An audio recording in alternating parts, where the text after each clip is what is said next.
एक गांव में एक चुड़ैल का साया था जिससे उस गांव के लोगों की जिंदगी ही बदल गई। आइए देखते हैं कि गांव के लोगों के साथ क्या हुआ था। एक दिन गांव की 3 औरतें जिनका नाम श्यामा, रूपा और सपना होता है, आपस में बैठकर बातें कर रही होती हैं। अरे रूपा बहन, मैं तुम्हें क्या बताऊं, मेरी सास ने तो मेरा दिमाग खराब कर रखा है। अगर मेरा बस चले तो मैं उसकी जान ही ले लूं।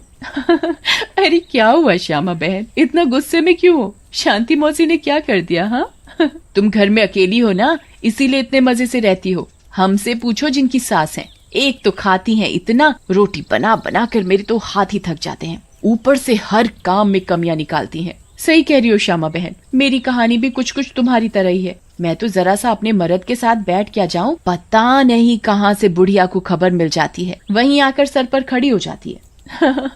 हाँ ये तो चिंता की बात है सपना बहन, मौसी को समझाओ, नहीं तो दादी कैसे बनेंगी। रूपा की बात सुनकर तीनों जोर जोर से हंसने लगती हैं। तभी उनकी नजर एक गोलगप्पे वाली पर पड़ती है। गोलगप्पे वाली बहुत ही सुंदर होती है। उसे देखकर तीनों से रहा नहीं जाता और वो तीनों गोलगप्पे वाली के पास चली जाती हैं। अरे तुम तो औरत होकर गोलगप्पे बेच रही हो। ये तो पहली बार देखा है। अरे तो बहन, इसमें बुराई क्या है, कोनो गलत काम थोड़ी ना कर रहे हैं, मेहनत कर रहे हैं। वैसे आप लोग खाओगे गोलगप्पे?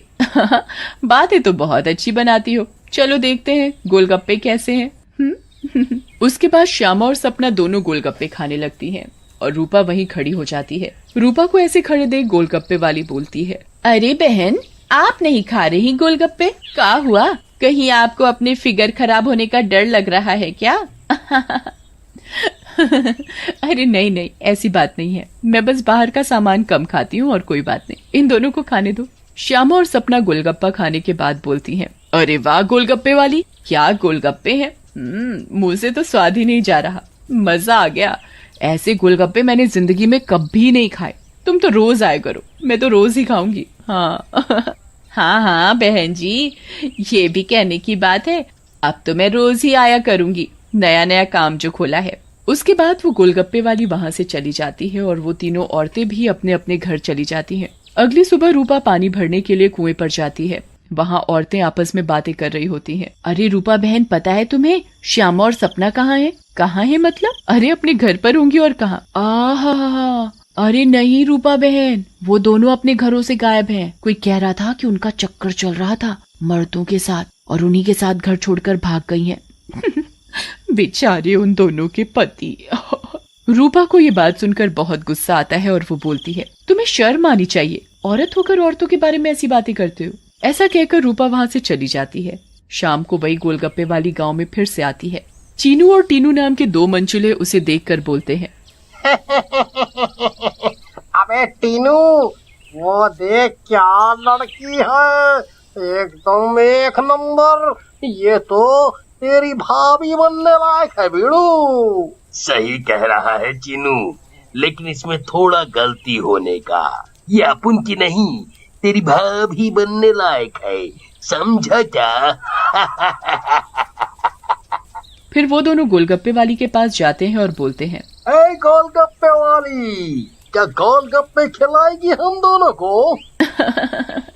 आप दोनों भी कैसी बातें करते हैं, ये गोलगप्पे क्या मैंने पानी भरकर होली में मारने के लिए रखे हैं? आप बहुत मजाक किया हो मेरी तरह। वैसे क्या नाम है आपका? नाम में क्या रखा है साहब, आप गोलगप्पे खाइए ना, अगली बार आऊंगी तो नाम भी पता चल जाएगा। फिर चीनू और टीनू गोलगप्पे खाने लगते हैं। वाह, क्या गोलगप्पे हैं, कितने टेस्टी, लगता है तुम्हारे हाथ चूम लूं। मजा आ गया, मजा। फिर टीनू और चीनू गोलगप्पे वाली के सारे गोलगप्पे खा जाते हैं। अरे आप दोनों तो बहुत सारे गोलगप्पे खा गए, कहीं आपका पेट ना खराब हो जाए। कुछ नहीं होगा हम दोनों को, हम दोनों का बॉडी एकदम स्टील के माफिक है। वैसे कल आएंगी आप यहाँ? लेकिन गोलगप्पे वाली कुछ नहीं बोलती और वहाँ से चली जाती है। रात में ज्यादा गोलगप्पे खाने की वजह से टीनू और चीनू के पेट में दर्द होता है। हाय रे, मर गया। अरे टीनू भाई, ये लड़की का चक्कर अपन दोनों के लिए भारी पड़ गया रे। बहुत तेज दर्द हो रहा है पेट में। सही बोल रहा है भाई, अपन के पेट में भी बहुत गुड़गुड़ गुड़गुड़ सा हो रहा है और टॉयलेट तो कई बार होकर आया। मर गया रे, फिर से आ गई। टीनू और चीनू दर्द के मारे पेट पकड़कर बैठे होते हैं। तभी वो गोलगप्पे वाली उनके पास आ जाती है और बोलती है, क्या हुआ मेरे आशिकों, ऐसे क्यों बैठे हो, पेट में दर्द हो रहा है क्या? तुम्हें पता था क्या मिलाया है तुमने इसमें, बताओ। लेकिन तभी गोलगप्पे वाली चुड़ैल के रूप में आ जाती है। उसे ऐसे देखकर टीनू और चीनू दोनों घबरा जाते हैं और भागने लगते हैं। ये क्या हो गया अपन लोगों के साथ? हम तो परी समझ रहे थे, ये तो चुड़ैल निकली।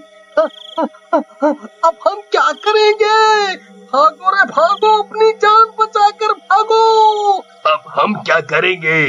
करेगी तो ये चुड़ैल, अगर हम यहाँ से नहीं भाग पाए, इसलिए भागो यहाँ से। लेकिन चुड़ैल उन दोनों को पकड़ लेती है और मार डालती है और वहाँ से चली जाती है। इसके बाद तो मानो ये रोज की बात हो जाती है। रोज वो चुड़ैल गोलगप्पे वाली बनकर आती और गोलगप्पे खिलाकर रात में लोगों को मार डालती। इन सब से गांव वाले बहुत परेशान हो जाते हैं और एक दिन पंचायत बिठाते हैं। पंचायत में रूपा भी जाती है। अरे भाइयों, गांव संकट में है, हम सबको मिलकर इस समस्या का समाधान निकालना पड़ेगा, नहीं तो एक एक करके पूरा गांव ही खाली हो जाएगा। तभी रूपा का पति दीनू बोलता है, लेकिन सरपंच जी, हमें तो कुछ पता नहीं है कि ये सब कौन कर रहा है, या लोग अपने आप घर छोड़कर जा रहे हैं। सही कह रहे हो दीनू बेटा, लेकिन हम ऐसे शांत तो नहीं बैठ सकते और अपने गांव वालों को जाने नहीं दे सकते। हमें कुछ तो करना ही होगा। हाँ। फिर पंचायत में कोई भी फैसला न निकलने पर सभी गांव वाले अपने अपने घर चले जाते हैं। उसी दिन दोपहर में चुड़ैल फिर से गोलगप्पे वाली का भेष बदल कर गाँव में आती है। रूपा उसके पास जाती है और बोलती है, अरे गोलगप्पे वाली, जरा गोलगप्पे खिला दे, सुबह से मन खराब हो रहा है, शायद चटपटा खाने से ठीक हो जाए। लेकिन तभी उसकी नजर गोलगप्पे वाली के पैरों पर पड़ती है। गोलगप्पे वाली के पैर उल्टे होते हैं। रूपा ये देखकर समझ जाती है कि हो ना हो ये इसी का किया धरा है। रूपा सब समझने के बावजूद गोलगप्पे खाने लगती है और खाकर वहाँ से चली जाती है और दीनू के घर में जाकर सारी बात बताती है, जिसे सुनकर दीनू बोलता है, तुम पागल हो गई हो क्या रूपा? अगर उस गोलगप्पे वाली पर तुम्हें शक था तो तुमने गोलगप्पे क्यों खाए और अपनी जान जोखिम में क्यों डाली? मैंने अपनी जान जोखिम में नहीं डाली। तुमने एक बात पर ध्यान नहीं दिया, गांव में जितनी भी लाशें मिली हैं वो सिर्फ आदमियों की हैं, एक भी औरत की नहीं है। इसका मतलब ये है कि ये चुड़ैल अभी सिर्फ आदमियों को मार रही है। लेकिन रूपा, फिर भी औरतें तो गायब हो रही हैं और वो चुड़ैल निकली तो तुम उसका मुकाबला कैसे करोगी? हम औरतों में बड़ी शक्ति होती है, हम अगर अपनी पर आ जाएं तो किसी को भी अपने बस में कर लें। ये तो एक चुड़ैल है, इसे मैं देख लूंगी। तुम चिंता मत करो। फिर रूपा और दीनू अपने कमरे में सो जाते हैं। लेकिन रूपा की चिंता में दीनू को नींद नहीं आती और वो आंख बंद करके लेटा रहता है। रात में चुड़ैल उन दोनों के कमरे में आती है और रूपा को यूं आराम से सोते हुए देखकर हैरान रह जाती है। ये औरत तो वाकई बहुत निडर है, क्या मत सो रही है, लेकिन आज के बाद डरेगी। ऐसा कहकर चुड़ैल सोती हुई रूपा को उठा लेती है और जंगल की ओर चल पड़ती है। दीनू भी चुपचाप चुड़ैल का पीछा करने लगता है। चुड़ैल एक गुफा के सामने पहुंचकर रुक जाती है और गुफा को खोलती है।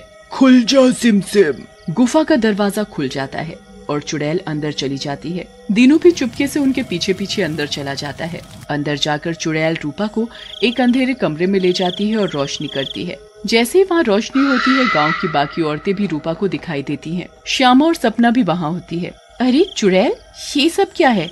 गांव की औरतें, तुम ये क्या कर रही हो? लेकिन चुड़ैल कुछ नहीं बोलती। रूपा बहन, ये चुड़ैल पूर्णिमा के दिन हम सब औरतों की बलि देगी, बचा लो हमें। ये बचाएगी तुम्हें।